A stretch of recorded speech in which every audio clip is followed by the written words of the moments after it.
Hi everyone. दोस्तों आज हम इस वीडियो में सैटेलाइट से रिलेटेड जितने भी ग्रहों से रिलेटेड जितने भी क्वेश्चन बनते हैं वो सारे क्वेश्चन इस वीडियो में डिस्कस करेंगे। ठीक है, तो पहला क्वेश्चन है कि सौरमंडल की समस्त ऊर्जा का स्रोत क्या है। तो इसका दोस्तों जो राइट आंसर होगा, जो सूर्य है, सूर्य जो है सौरमंडल की समस्त ऊर्जा का स्रोत है। ठीक है, तो ये बात आपको याद होनी चाहिए कि जो सूर्य है वो सौरमंडल की समस्त ऊर्जा का स्रोत है। देखो, सूर्य के पास ही अपनी एनर्जी होती है, क्योंकि सूर्य जो है, सूर्य के पास अपनी एनर्जी होती है।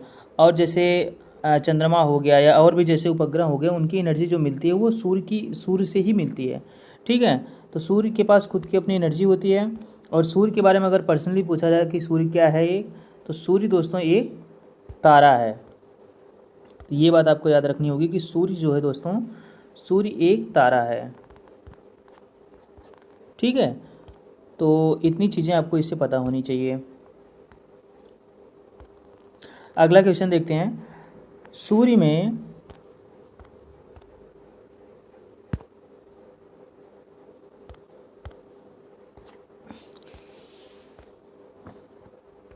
अगला क्वेश्चन देखते हैं, सूर्य में सबसे अधिक कौन सा एलिमेंट पाया जाता है। देखो दोस्तों, ये भी क्वेश्चन अपने आप में इंपॉर्टेंट है कि सूर्य में सबसे अधिक एलिमेंट कौन सा पाया जाता है। तो इसका दोस्तों जो राइट आंसर होगा वो है हाइड्रोजन। हाइड्रोजन दोस्तों जो है सूर्य में वो पाया जाता है, 71% हाइड्रोजन पाया जाता है। और हीलियम भी जो सबसे ज़्यादा दूसरा स्थान जो हीलियम का है दोस्तों, हीलियम भी सबसे ज़्यादा इसमें पाया जाता है, सेकंड स्थान पे। और इसकी जो सतह का जो टेम्परेचर होता है दोस्तों, वो होता है 6000, या इसको ऐसे लिख दिया है 6K डिग्री सेंटीग्रेड। ठीक है, 6000 सेंटीग्रेड इसकी सतह का दोस्तों जो होता है, ये टेम्परेचर होता है सूर्य की। अगला क्वेश्चन देखते हैं। देखो वही क्वेश्चन बता दे, सूर्य में दूसरा सबसे अधिक पाया जाने वाला, यहाँ पे ग्रह होगा, एलिमेंट होगा यहाँ पे। सूर्य में सबसे अधिक दूसरा एलिमेंट पाया जाने वाला कौन सा है। तो इसका दोस्तों जो राइट आंसर होगा, जैसे कि मैंने पहले ही बताया कि सूर्य में सबसे अधिक दूसरा एलिमेंट जो पाया जाता है वो है हीलियम। और पहला सबसे अधिक जो पाया जाता है वो होता है हाइड्रोजन, जो कि पाया जाता है 71% पाया जाता है। दूसरा सबसे अधिक पाया जाने वाला एलिमेंट जो होता है दोस्तों वो है हीलियम, जो है दूसरा एलिमेंट है जो सबसे ज़्यादा पाया जाता है सूर्य में। और एक बात और आपको पता होनी चाहिए सूर्य से रिलेटेड, कि सूर्य की सतह का जो टेम्परेचर होता है दोस्तों वो होता है 6000 सेंटीग्रेड, सूर्य की सतह का टेम्परेचर होता है। और सूर्य के इंटरनल पार्ट को दोस्तों बोलते हैं कोर, बोलते हैं सूर्य के इंटरनल पार्ट को। और सूर्य एक तारा है। सूर्य के पास अपनी खुद की एनर्जी होती है, खुद की ऊर्जा होती है। इतनी सारी चीज़ें सूर्य से रिलेटेड आपको पता होनी चाहिए। अगला क्वेश्चन देखते हैं, सूर्य किस सिद्धांत पर कार्य करता है। तो सूर्य किस सिद्धांत पर कार्य करता है दोस्तों, ये भी क्वेश्चन कई बार पूछा जाता है कि सूर्य किस सिद्धांत पर कार्य करता है। तो इसका जो राइट आंसर होगा दोस्तों वो है नाभिकीय संलयन। नाभिकीय संलयन के आधार पर सूर्य जो है दोस्तों वो काम करता है। अगला क्वेश्चन देख लेते हैं, सूर्य ग्रहण के समय सूर्य के दिखाई देने वाले भाग को क्या कहते हैं। देखो, सूर्य ग्रहण के समय दोस्तों जो सूर्य के दिखाई देने वाले भाग को बोलते हैं कोरोना बोलते हैं। ठीक है, ये भाग जो दोस्तों होता है ये कोरोना होता है, इसको कोरोना बोलते हैं। जो प्रेजेंट टाइम में काफ़ी भयानक रूप ले रखा है वो कोरोना नहीं, ये तो कोरोना वायरस है। सूर्य के समय, जो सूर्य ग्रहण के समय सूर्य दिखाई देता है उसको बोलते हैं कोरोना। ये बात आपको याद रखनी होगी कि सूर्य ग्रहण के समय दिखाई देने वाले भाग को कोरोना बोलते हैं। ठीक है, तो एक चीज़ और पूछी जाती है कि सूर्य ग्रहण के समय इन लोगों की पोजीशन क्या होती है। जैसे देख लेते हैं इसको अच्छे से। जैसे मान लो कि यहाँ पे सूर्य है, ये मान लेते हैं हम सूर्य है। ठीक है, अक्सर पूछा जाता है कि सूर्य किसके बीच में होगा, वो किसके बीच में होगा, पृथ्वी किसके बीच में होगी। तो सूर्य ग्रहण की बात कर लेते हैं। जैसे देखो, सूर्य है तो इसके चारों तरफ जो है दोस्तों ये परिक्रमण कर रहा होगा। अर्थ जो है इसके चारों तरफ चक्कर लगा रही होगी। और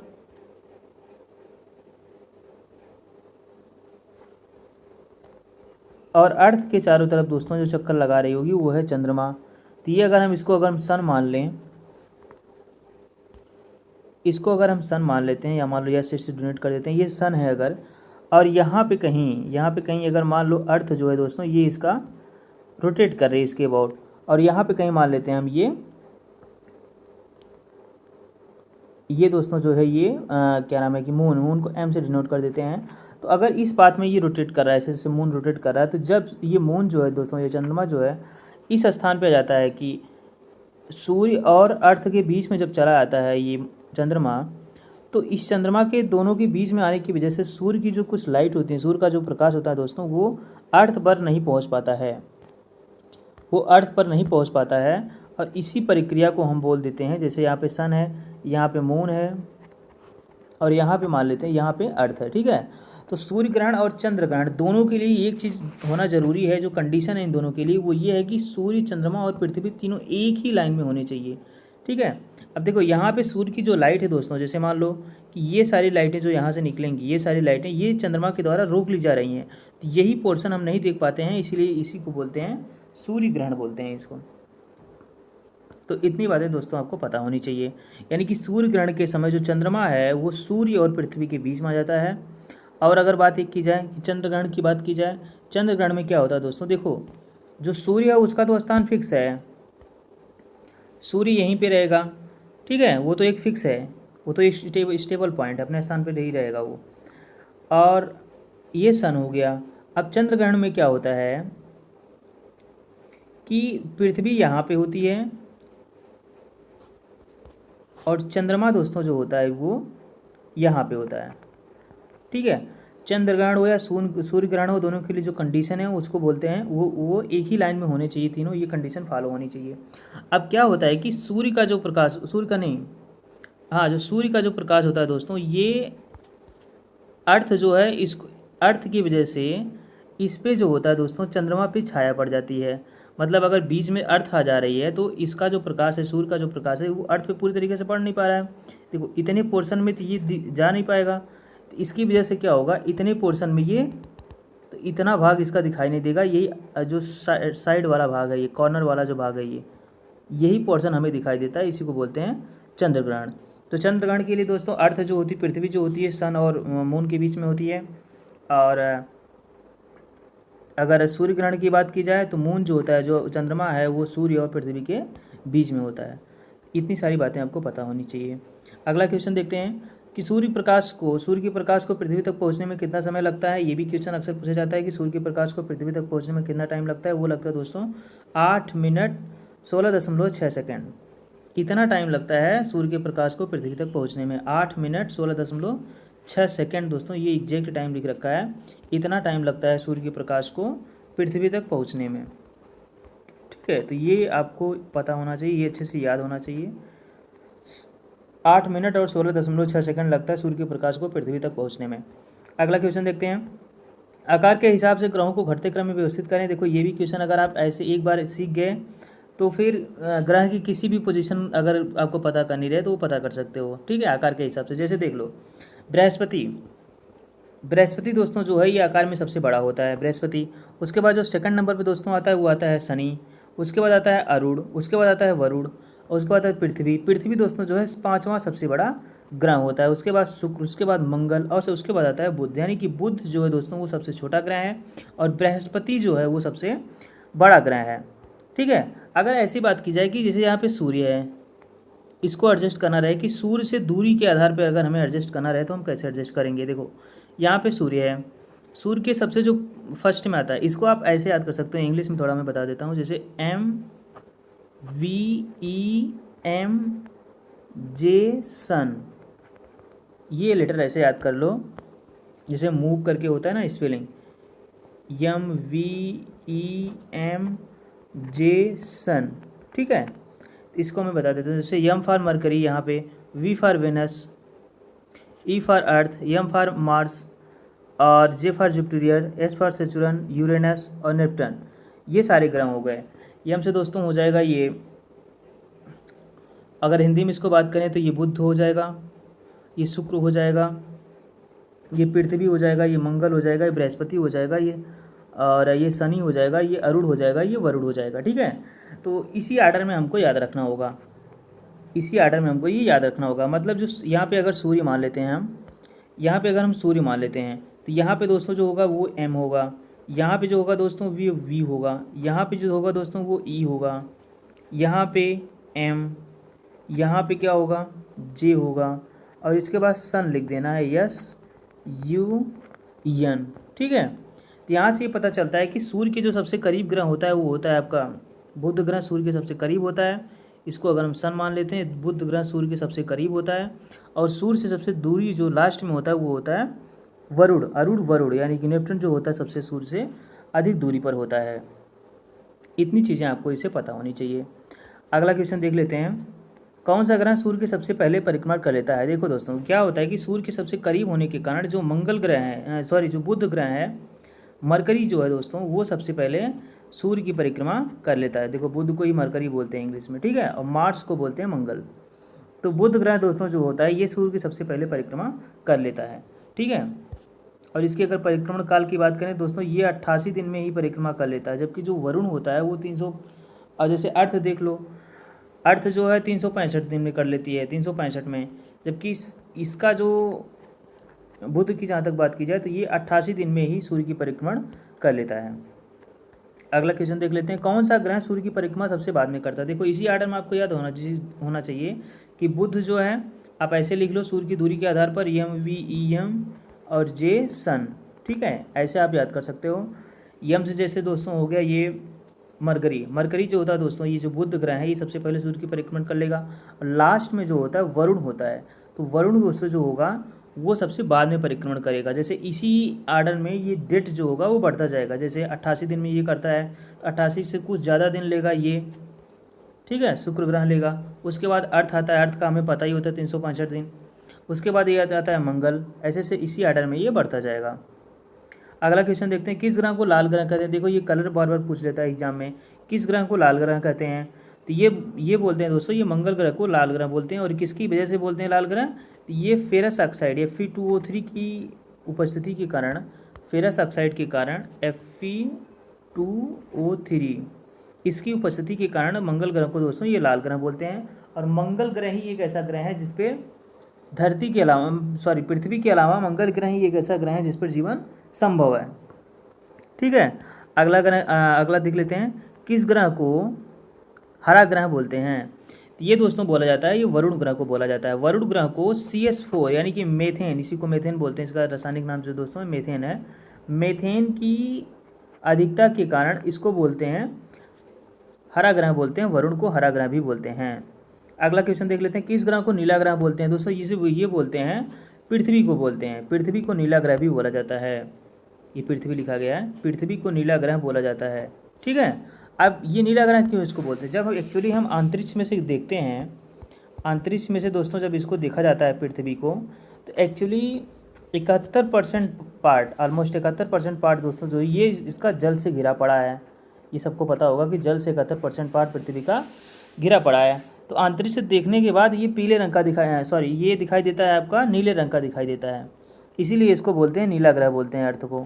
यानी कि पृथ्वी को नीला बोलते हैं, मंगल को बोलते हैं लाल, और वरुण को बोलते हैं हरा ग्रह बोलते हैं। अब ये लास्ट और है आपके पास, किस ग्रह को पीला ग्रह बोलते हैं। ये दोस्तों बोला जाता है बृहस्पति को बोला जाता है, पीला ग्रह बृहस्पति को बोलते हैं, ठीक है। तो कलर से रिलेटेड जितनी भी बातें हैं, 4 ग्रह के बारे में आपको याद रखना होगा। जैसे पहला है अर्थ, जैसे हम बता देते हैं, एक लाइन से फिर से बता देता हूँ। जैसे अर्थ के बारे में बात की जाए तो अर्थ बोलते हैं, अर्थ को नीला ग्रह बोलते हैं। उसके बाद आती है वरुण की बात, वरुण को बोलते हैं दोस्तों, इसको हरा बोलते हैं, हरे रंग का है वरुण। और बृहस्पति आ गया, इसको पीला ग्रह बोलते हैं, ठीक है। और मंगल को लाल ग्रह बोलते हैं। इतनी सारी चीज़ें आपको पता होनी चाहिए। अगला क्वेश्चन देखते हैं,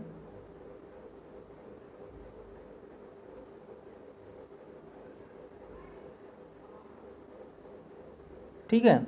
अगला क्वेश्चन देखते हैं, किन 2 ग्रहों की घूमने की दिशा क्लॉकवाइज है।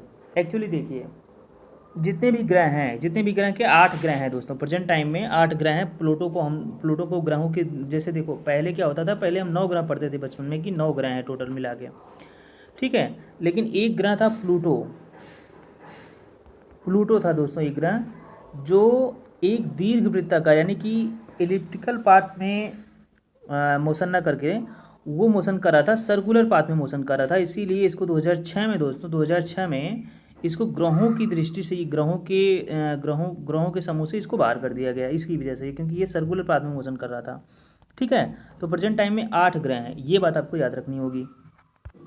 अब देखो, किन 2 ग्रहों की घूमने की दिशा क्लॉकवाइज है। ये दोस्तों CIL के भी क्वेश्चन में पूछा था, और ये कई बार पूछता है किन 2 ग्रहों की दिशा जो है क्लॉकवाइज है, या एक ही का पूछ लेगा कई सारे ऑप्शन में दे रखे रहेंगे, उसमें से एक कोई दिया रहेगा जो क्लॉकवाइज रोटेट करता है। तो ये शुक्र और वरुण ग्रह जैसे हैं दोस्तों जो क्लॉकवाइज दिशा में मोशन करते हैं। ठीक है, शुक्र और वरुण दोस्तों ऐसे हैं जो कि क्लॉकवाइज दिशा में मोशन करते हैं। और इनके अलावा जितने भी ग्रह हैं वो जो है एंटी क्लॉकवाइज में घूमते हैं। ठीक है, अब देखो क्लॉकवाइज की जब बात की जाए तो इसका मतलब ये होगा दोस्तों, ये पूर्व से पश्चिम की तरफ घूमते हैं, पूर्व से पश्चिम, इसको बोलते हैं आपका क्लॉकवाइज। और अगर बात की जाए एंटी क्लॉकवाइज की, एंटी क्लॉकवाइज डायरेक्शन, तो ये होगा दोस्तों पश्चिम से पूर्व होता है ये एंटी क्लॉकवाइज डायरेक्शन, पश्चिम से पूर्व। ठीक है, अब देखो इससे रिलेटेड एक बात आपको बता देते हैं। जैसे अगर पृथ्वी की बात, जैसे शुक्र और वरुण अगर ये एंटी क्लॉकवाइज डायरेक्शन में रोटेट करते हैं, तो इसके अलावा जो 6 हैं उसमें अर्थ भी आएगी। तो अर्थ भी, इसका मतलब ये दोस्तों है कि अर्थ भी जो है ये एंटी क्लॉकवाइज डायरेक्शन में रोटेट करेगी। अब एंटी क्लॉकवाइज डायरेक्शन में रोटेट करने का मतलब ये है कि जैसे यहाँ पे सन दोस्तों जो होता है अर्थ भी, वो निकलता है पूर्व से। ठीक है, थोड़ा इसको समझ लेते हैं। और जो सन जो निकलता है दोस्तों, ये निकलता है पूर्व से निकलता है। और इसकी अस्त होने की अगर बात की जाए, सूर्योदय जो होता है दोस्तों ये पूर्व से होता है, जो इसका अस्त होने की बात की जाए वो होता है पश्चिम में। ठीक है, ये तब है जब पृथ्वी एंटी क्लॉकवाइज डायरेक्शन में रोटेट कर रही है। लेकिन अगर आपसे ये पूछ लिया जाए कि वरुण और शुक्र ग्रह पर सूर्य किस दिशा में निकलता है और किस दिशा में अस्त होता है, तो ये बात आपको तब पता होगी जब इसकी डायरेक्शन आपको अच्छे से पता होगी। ये क्लॉकवाइज रोटेट करता है, इसका मतलब ये है कि शुक्र और अरुण ग्रह पर जो सूर्य निकलेगा वो पश्चिम से निकलेगा सूर्य। ठीक है, ये पश्चिम से सूर्य निकलेगा और अस्त दोस्तों होगा ये पूर्व में होगा। ठीक है, ये सारी बातें आपको इसे पता होनी चाहिए। अगला क्वेश्चन देखते हैं, क्षेत्रफल की दृष्टि से सबसे बड़ा ग्रह कौन सा है? ये दोस्तों होता है बृहस्पति। बृहस्पति क्षेत्रफल की दृष्टि से सबसे बड़ा ग्रह होता है। देखो बृहस्पति नहीं, क्षेत्रफल की दृष्टि से भी सबसे बड़ा ग्रह बृहस्पति है। और मास की बात की जाए तो मास में भी ये सबसे ज़्यादा द्रव्यमान भी बृहस्पति का होता है। तो मास और क्षेत्रफल दोनों बृहस्पति के सबसे ज़्यादा होते हैं। इसी तरीके से अगला क्वेश्चन देखते हैं, क्षेत्रफल की दृष्टि से सबसे छोटा ग्रह कौन सा है? ये दोस्तों होता है बुध ग्रह, जो होता है क्षेत्रफल की दृष्टि से सबसे छोटा ग्रह होता है। और अगर बात की जाए तो बुध का जो मास होता है दोस्तों, जो द्रव्यमान होता है, ये भी सबसे कम होता है। अगला क्वेश्चन देख लेते हैं, वही क्वेश्चन है ये लगभग। सबसे अधिक मास किस ग्रह का है? ये बृहस्पति का है, ये मैंने पहले करा दिया है। सबसे कम मास किस ग्रह का? ये दोस्तों ये बुध का है, ये भी मैंने पहले करा दे रखा है। अगला क्वेश्चन देखते हैं, किस ग्रह को पृथ्वी की भगनी कहते हैं? भगनी कहते हैं। ठीक है, तो ये कहते हैं दोस्तों शुक्र ग्रह को कहते हैं, क्योंकि शुक्र ग्रह का जो घनत्व है, द्रव्यमान है और जो चीज़ें होती हैं ये लगभग पृथ्वी की सिमिलर होती हैं। इसी की वजह से इसको शुक्र ग्रह को पृथ्वी का भगनी भी कहते हैं। अगला क्वेश्चन देखते हैं, सांझ का तारा तथा भोर का तारा किस ग्रह को कहते हैं? ये दोस्तों बोलते हैं, इसको शुक्र को बोलते हैं सांझ का तारा। ये पॉइंट आपको अच्छे से याद होना चाहिए। सांझ का तारा और भोर का तारा किस ग्रह को बोलते हैं? तो ये बोलते हैं दोस्तों शुक्र ग्रह को बोलते हैं। ठीक है,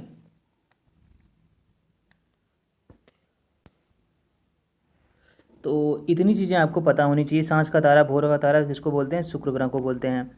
अगला क्वेश्चन देख लेते हैं, मंगल ग्रह के उपग्रह कौन है? ठीक, तो इसके दोस्तों जो मंगल ग्रह के उपग्रह हैं वो हैं फोबोस और डिमोस।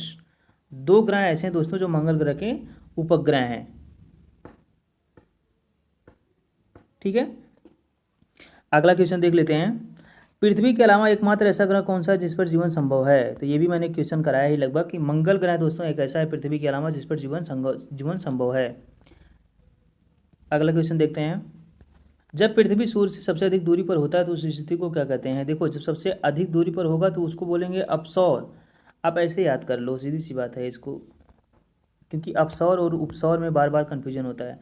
देखो जब सबसे अधिक दूरी पर होगा तो ये अधिक ऐसे लिखेंगे और अपसौर, ठीक है, अपसौर ऐसे लिखेंगे।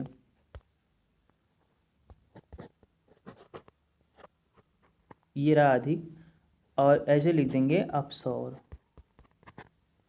ठीक है, तो इसमें अधिक दोनों में देखो अ जो है, दोनों में ही अ जो है पहले स्थान पर रहते। ठीक है, ऐसे आप मैच करा सकते हो कि अधिक का अपसौर होगा। और अगर दूसरा क्वेश्चन जैसे देख लो, सूर्य पृथ्वी से सबसे न्यूनतम दूरी पर कब होता है, तो उसको बोलते हैं उपसौर बोलते हैं। ठीक है, एक आप याद कर लो आज कि अधिकतम दूरी पर होगा तो अपसौर होगा, और उपसौर जो होगा तो ये न्यूनतम दूरी पर उपसौर होगा। अगला क्वेश्चन देखो, ये थोड़ी जानकारी आपके लिए बता देता हूँ कि 3 जनवरी को सबसे नज़दीक होता है ये। सबसे सूर्य जो है पृथ्वी के सबसे नज़दीक दोस्तों ये होता है 3 जनवरी को। और सबसे अधिक दूरी पर कब होता है दोस्तों, ये होता है 4 जुलाई को सबसे अधिक दूरी पर होता है। अब देखो, किस ग्रह को ग्रहों से हटाया गया है। देखो, अब ये मैंने पहले ही बता दिया है कि जो प्लूटो ग्रह है दोस्तों, क्योंकि जो जितने सारे ग्रह होते हैं वो लगभग इलिप्टिकल पाथ यानी कि दीर्घ वृत्ताकार पाथ पर मोशन करते हैं सारे ग्रह। लेकिन जहाँ तक इस प्लूटो की बात की जाए तो प्लूटो दोस्तों जो होता था, प्लूटो जो है ये मोशन कर रहा था सर्कुलर पाथ पे मोशन कर रहा था। इसीलिए 2006 में, इसके पहले हम 9 ग्रह पढ़ते थे, लेकिन 2006 में दोस्तों इसको जो है ग्रहों की समूह से जो है दोस्तों, ग्रहों के ग्रुप से इसको हटा दिया गया। अगला क्वेश्चन देखते हैं, चंद्रमा पर स्थित सबसे ऊंचे पर्वत का नाम क्या है। तो ये है दोस्तों लिप्टनीस पर्वत। कभी कभी ये भी एग्जाम में पूछ लेता है कि चंद्रमा पर स्थित सबसे ऊंचे पर्वत का नाम क्या है। और ये बात आपको बता दें, इसकी जो ऊंचाई है ये लिप्टनीस पर्वत, ये दोस्तों मैं लिख देता हूँ,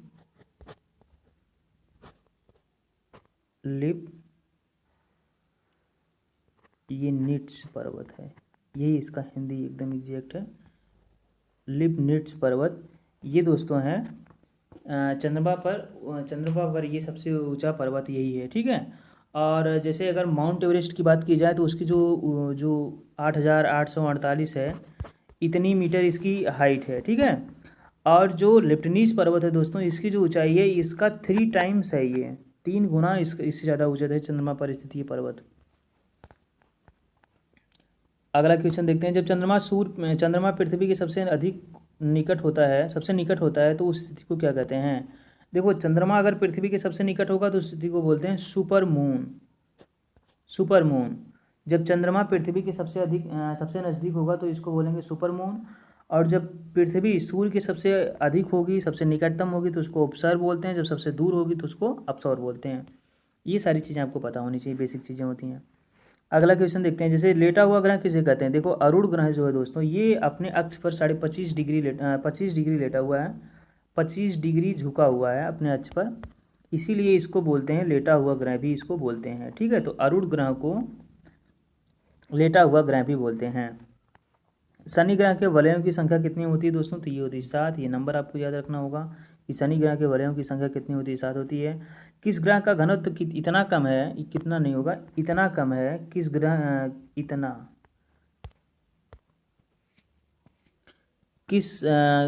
का घनत्व इतना कम है कि उसको जल पर रखा जाए, उसको अगर जल पर रखा जाए तो वो तैरने लगता है। तो ये दोस्तों है, ये शनि है। शनि का घनत्व इतना कम है कि अगर उसको जल पर रखा जाए तो वो दोस्तों तैरने लगता है। ठीक है, अगला क्वेश्चन देखते हैं, मंगल ग्रह अपने अक्ष पर कितना झुका हुआ है। तो ये दोस्तों झुका हुआ है 25 डिग्री। मंगल ग्रह अपने अक्ष पर ये झुका हुआ है।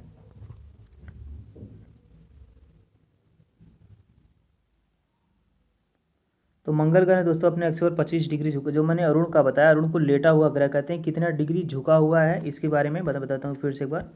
ये अरुण को लेटा हुआ ग्रह बोलते हैं, बट ये कितने डिग्री झुका हुआ दोस्तों ये एग्जैक्ट नहीं पता होता। जबकि जो मंगल ग्रह है ये 25 डिग्री अपने अक्ष पर झुका हुआ होता है। ठीक है, ये बातें आपको पता होनी चाहिए। सौरमंडल का सबसे बड़ा ज्वालामुखी ओलिपस मेसी किस ग्रह पर है। ये दोस्तों है मंगल ग्रह पर है। तो ओलिपस है, ये सही से लिखते नहीं बनता, ओलिपस, ये मैं कलर चेंज कर लेता हूँ एक बार,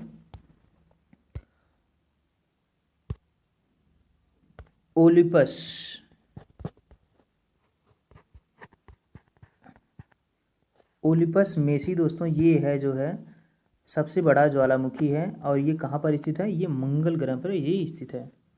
अगला क्वेश्चन देखते हैं, सौरमंडल का सबसे बड़ा पर्वत निक्स ओलंपिया किस ग्रह पर स्थित है। देखो, सबसे बड़ा ज्वालामुखी की बात की जाए तब भी आपको मंगल ग्रह मानना है। और सबसे बड़े पर्वत की बात की जाए ओलंपिया, यानी कि निक्स ओलंपिया जो दोस्तों ये पर्वत है, और ओलिपस मेसी दोस्तों ये है ज्वालामुखी। ये दोनों किस पर स्थित हैं, ये मंगल ग्रह पर ही स्थित हैं। किस ग्रह को अपना कोई उपग्रह नहीं होता? देखो दोस्तों, ये बुध और शुक्र का कोई अपना उपग्रह नहीं होता है। अगला क्वेश्चन देखते हैं, कौन सा ग्रह सबसे चमकीला होता है? तो दोस्तों ये जो होता है सबसे ज़्यादा ब्राइटर जो होता है, ये शुक्र ग्रह जो होता है सबसे ज़्यादा चमकीला होता है। सबसे गर्म ग्रह कौन सा है, यानी कि किस ग्रह का टेम्परेचर सबसे ज़्यादा होता है दोस्तों? तो ये होता है बुध ग्रह जो है दोस्तों, ये सबसे ज़्यादा गर्म होता है। ठीक है, मरकरी, जिसको मरकरी भी बोल सकते हैं आप, मरकरी। तो मरकरी ग्रह दोस्तों जो है इसका टेम्परेचर सबसे ज़्यादा होता है।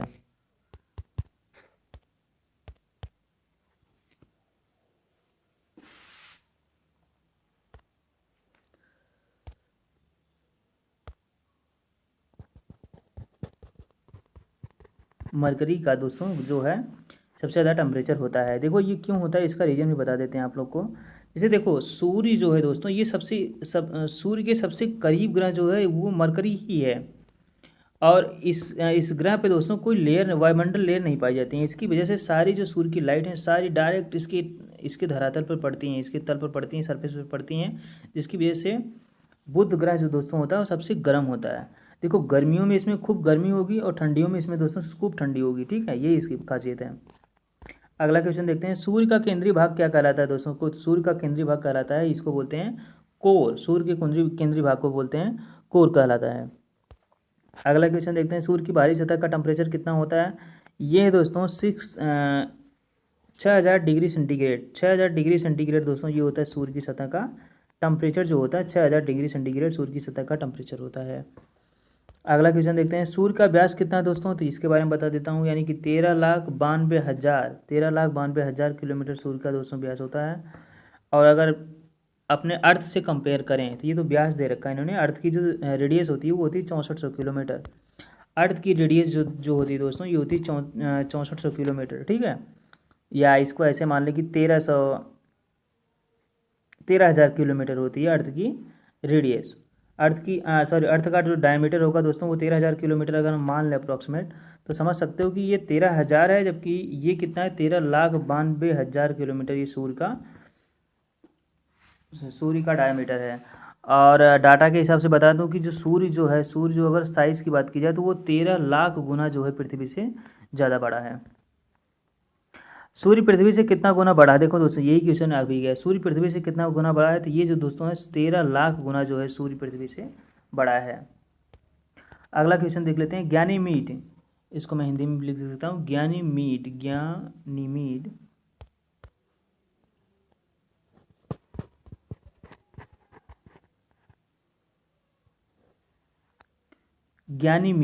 ज्ञानीमीड किस ग्रह का उपग्रह है? तो ये दोस्तों जो होता है ये बृहस्पति ग्रह का उपग्रह है। और बृहस्पति ग्रह का जो उपग्रह है दोस्तों, वो ये जो ज्ञानीमीड उपग्रह है ये सबसे बड़ा उपग्रह भी है। ठीक है, तो देखो बृहस्पति जो सबसे बड़ा ग्रह होता है, और सबसे बड़े ग्रह पर ही सबसे बड़ा उपग्रह पाया जाता है, वो है बृहस्पति का सबसे बड़ा उपग्रह कौन सा? ये ज्ञानीमीड है। ठीक है, ये इसका उपग्रह है जो कि सबसे बड़ा होता है।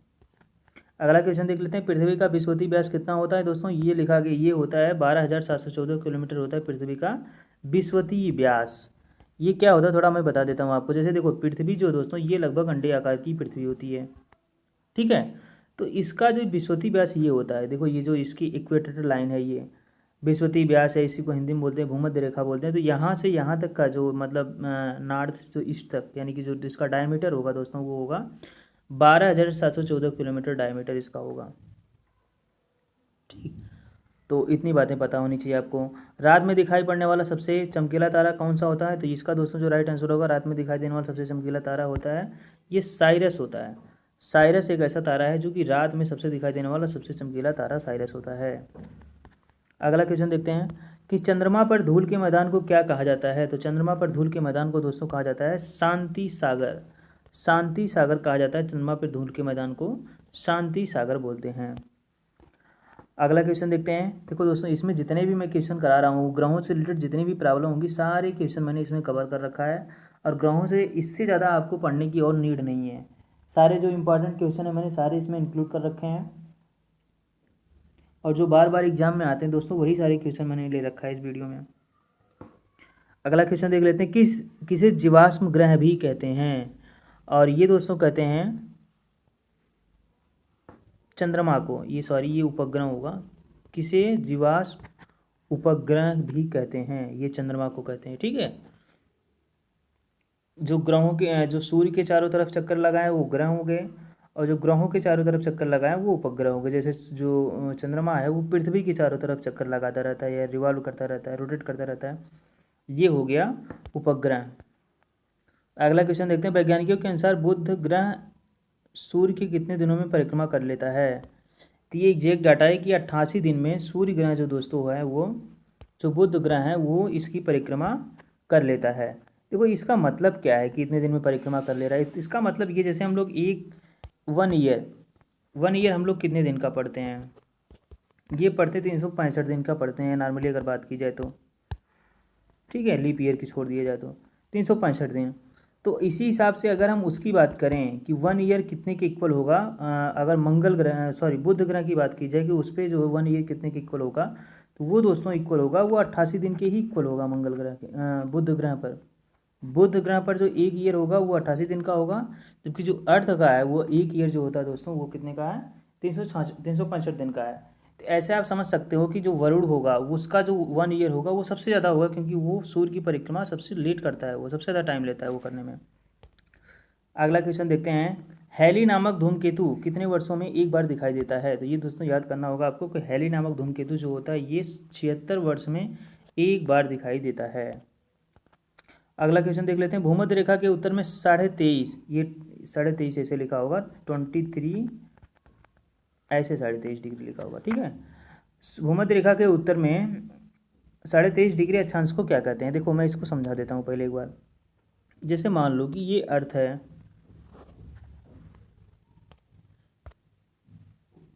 जैसे ये मान लेते हैं ये अर्थ है। ठीक है, अब जो इसके बीचों बीच जो लाइन जाती है इसको बोलते हैं इक्वेटर बोलते हैं, या इसी को भूमध्य रेखा बोलते हैं, या इसी को और बोलते हैं विषुवत रेखा भी इसी को बोलते हैं। ठीक है, तो 23.5 डिग्री अगर उत्तर में चले जाएं हम, एक लाइन खींच दें अगर 23.5 डिग्री मान लेते हैं ये है, और 23.5 डिग्री अगर मान लो हम दक्षिण में खींच देते हैं। ठीक है, तो इस लाइन को बोलते हैं दोस्तों, इसको बोलते हैं कर्क रेखा, ट्रॉपिक ऑफ कैंसर भी इसको इंग्लिश में बोलते हैं, कर्क रेखा, इसी को बोला जाता है कर्क रेखा। और अगर इसकी बात की जाए तो इसको बोलते हैं दोस्तों, इसको मकर रेखा बोलते हैं। जो दक्षिण से जाए वो मकर रेखा, और जो उत्तर से जाए वो कर्क रेखा है।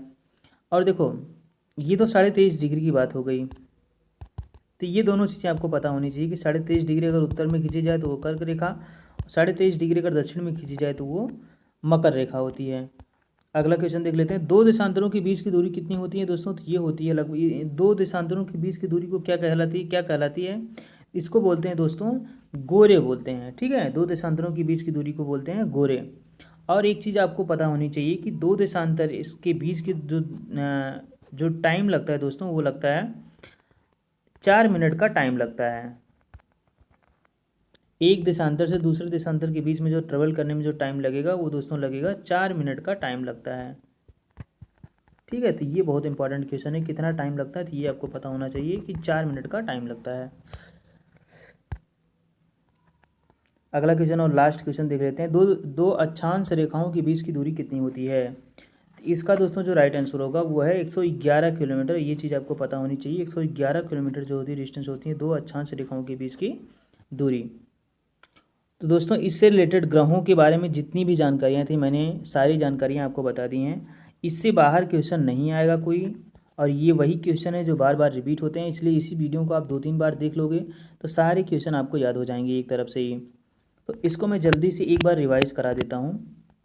जैसे देख लो, पहला क्वेश्चन है कि सौर मंडल की समस्त ऊर्जा का स्रोत कौन सा है।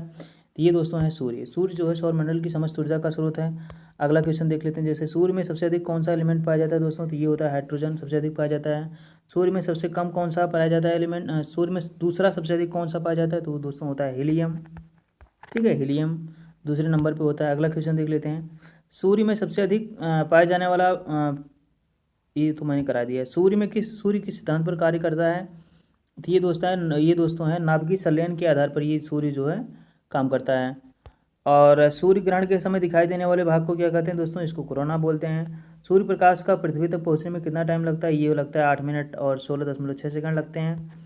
आकार के हिसाब से ग्रहों को घटते क्रम में लिखो तो बृहस्पति सबसे बड़ा होता है दोस्तों, और बुध जो होता है ये सबसे छोटा होता है। अगला क्वेश्चन देख लेते हैं, वो कौन सा ग्रह है जो सूर्य की परिक्रमा सबसे पहले कर लेता है? तो दोस्तों ये होता है बुध ग्रह, जो होता है सूर्य की परिक्रमा सबसे पहले करता है। और वरुण ग्रह की जब बात की जाए, वरुण ग्रह ये दोस्तों सूर्य की परिक्रमा सबसे बाद में करता है। ऐसे अगला क्वेश्चन देख लेते हैं, कौन सा ग्रह सूर्य की परिक्रमा सबसे बाद करता है? देखो लिखा भी वरुण ग्रह। किस ग्रह को लाल ग्रह कहते हैं? ये मंगल ग्रह को लाल ग्रह बोलते हैं। किस ग्रह को हरा ग्रह बोलते हैं? ये वरुण ग्रह को बोलते हैं, मीथेन गैस की उपस्थिति के कारण। और मंगल को बोलते हैं फेरस ऑक्साइड की उपस्थिति के कारण। पृथ्वी को नीला ग्रह भी बोलते हैं, देखो ये लिख रखा है, पृथ्वी को नीला ग्रह भी बोलते हैं। और बृहस्पति को दोस्तों बोलते हैं ये पीला कलर का बृहस्पति बोलते हैं। तो कलर से रिलेटेड ये 4 ही क्वेश्चन बनते हैं, इससे ज़्यादा कोई क्वेश्चन और नहीं बनता। अगला क्वेश्चन देख लेते हैं कि कौन सा, ये देखो किन दो ग्रहों की घूमने की दिशा दोस्तों ये होती है क्लॉकवाइज डायरेक्शन। तो ये आपको याद रखना होगा, शुक्र और वरुण ग्रह की जो घूमने की दिशा होती है वो होती है क्लॉकवाइज डायरेक्शन। क्षेत्रफल की दृष्टि से एक सबसे बड़ा ग्रह कौन सा है? तो ये होता है दोस्तों बुध ग्रह, बृहस्पति जो होता है सबसे बड़ा होता है, और बुध ग्रह की जहाँ तक बात की जाए तो वो सबसे छोटा होता है। ठीक है, ये बातें आपको पता होनी चाहिए। और क्षेत्रफल की दृष्टि से भी और मास यानी कि द्रव्यमान की दृष्टि से भी देखा जाए तो भी बृहस्पति और बुध का एज इट इज रिलेशन है, जैसे कि वो क्षेत्रफल में रिलेशन है। अगला क्वेश्चन देख लेते हैं, क्षेत्रफल की दृष्टि से सबसे छोटा ये मैंने करा दिया। सबसे अधिक मास किसका होता है दोस्तों? ये बृहस्पति का होगा। सबसे अधिक कम मास वाला ये बुध होगा दोस्तों। और अगला क्वेश्चन देख लेते हैं, जैसे किसी ग्रह को पृथ्वी का भग्नी किसे कहते हैं? तो ये दोस्तों इसको बोलते हैं शुक्र को बोलते हैं। और सांझ का तारा, भोर का तारा किसको बोलते हैं? ये भी शुक्र को बोलते हैं। और मंगल ग्रह का उपग्रह कौन सा है? तो फीबोस और डिमोस नामक 2 उपग्रह जो होते हैं मंगल के पास, मंगल ग्रह के उपग्रह हैं। पृथ्वी के अलावा एकमात्र ऐसा ग्रह कौन सा है जिस पर जीवन संभव है दोस्तों? तो ये होता है मंगल ग्रह एक ऐसा ग्रह है जिस पर जीवन संभव है।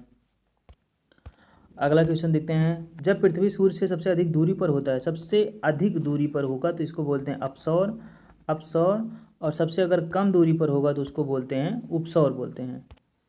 ठीक है, 3 जनवरी को सबसे अधिक सबसे नज़दीक होता है, और 4 जुलाई को सबसे दूर होता है। किस ग्रह को प्लूटो की ग्रह से बाहर किया गया? ये होता है दोस्तों किस ग्रह को, ये होगा किस ग्रह को, देखो प्लूटो को ग्रहों के ग्रुप से बाहर किया गया, और ये किया गया था दोस्तों 2006 में किया गया था। ठीक है, इसमें यही पूछना चाहता है ये। अगला क्वेश्चन देख लेते हैं, चंद्रमा पर स्थित सबसे ऊंचे पर्वत का नाम क्या है? लेप्टिनीस पर्वत है। जब चंद्रमा पृथ्वी के सबसे निकट होता है तो उस स्थिति को क्या बोलते हैं? तो इसको सुपर मून बोलते हैं। किस ग्रह को लेटा हुआ ग्रह कहते हैं? ये अरुण है दोस्तों। 7 शनि ग्रहों के बलों की संख्या कितनी होती है? ये 7 होती है। किस ग्रह का घनत्व तो कितना कम है? इतना कम है, ये इतना होगा। किस ग्रह का घनत्व इतना कम है कि उसको अगर जल पर रखा जाए तो वो तैरने लगता है? इसका दोस्तों होगा शनि, जो होगा शनि का ग्रह, शनि का घनत्व इतना कम है कि वो वाटर पर तैरने लगेगा, पानी पर। मंगल ग्रह अपने अक्ष पर कितना कितना झुका हुआ है? ये 25 डिग्री है। सौरमंडल का सबसे बड़ा ज्वालामुखी पर्वत ओलिपस में से किस ग्रह पर है? ये दोस्तों मंगल ग्रह पर है। सौरमंडल का सबसे बड़ा पर्वत निक्स ओलंपिया पर्वत किस पर स्थित है? ये मंगल ग्रह पर स्थित है। किस ग्रह का अपना कोई उपग्रह नहीं है दोस्तों? तो ये बुध और शुक्र का, बुध और शुक्र जो कि सूर्य के सबसे करीब होते हैं, इन लोग का कोई अपना उपग्रह नहीं होता। ये बात आपको पता होनी चाहिए। कौन सा ग्रह सबसे चमकीला है? तो ये दोस्तों होता है शुक्र ग्रह सबसे चमकीला होता है। ठीक है, सबसे गर्म ग्रह कौन सा होता है दोस्तों? तो ये होता है बुध जो होता है, क्योंकि ये सूर्य के पास होता है, इसीलिए बुध ग्रह जो होता है सूर्य के पास होता है ये, इसीलिए बुध ग्रह जो दोस्तों होता है ये सबसे ज़्यादा चमकीला होता है। सूर्य का केंद्रीय भाग क्या कहलाता है दोस्तों? तो इसको कोर बोलते हैं। सूर्य की बाहरी सतह का तापमान कितना होता है? ये मैंने बताया कि 6000 सेंटीग्रेड होता है।